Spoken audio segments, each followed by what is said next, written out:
సముద్ర తీరంలో నిలబడి శ్రీరాముని నామస్మరణం చేస్తూ శ్రీరామ జయ రాఘవ రామ అంటూ హనుమంతుడు ఆకాశంలోకి ఎగిరిపోయాడు. ఆయన ఒక్కడే కానీ సైన్యాల శక్తి ఉన్నట్టుగా ముందుకు దూసుకుపోయాడు. గాలి కన్నా వేగంగా ప్రయాణించాడు. సముద్రం పైనుంచి గర్జిస్తూ ప్రయాణించాడు. సముద్ర జలాలు కూడా ఆయన స్పర్శకు వణికిపోయినట్టుగా కనిపించాయి. ప్రయాణ మధ్యలో మాయాసురులు, నాగకన్యలు, కపటద్యుతులు వచ్చి అడ్డుకున్నా ఆయన భక్తితో, బుద్ధితో, పరాక్రమంతో వాటిని జయించాడు. ఇది ఒక యోధుడి ప్రయాణం కాదు, ఇది ఒక భక్తుడి శక్తి ప్రయాణం. కొన్ని గంటలు విరామరహిత ప్రయాణం తరువాత హనుమంతుడు లంకా ద్వీపాన్ని కనిపెట్టాడు.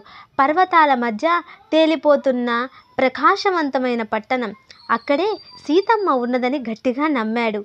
ఇదే సుందరాకాండ ప్రారంభం. ఇక్కడి నుంచి హనుమంతుడు లంకలో అడుగుపెట్టి శక్తి, బుద్ధి, భక్తి ముగ్గురి సమ్మేళనంగా రామాయణ చరిత్రలో చిరస్థాయిగా నిలిచాడు. జై శ్రీరామ్, జై శ్రీ ఆంజనేయం.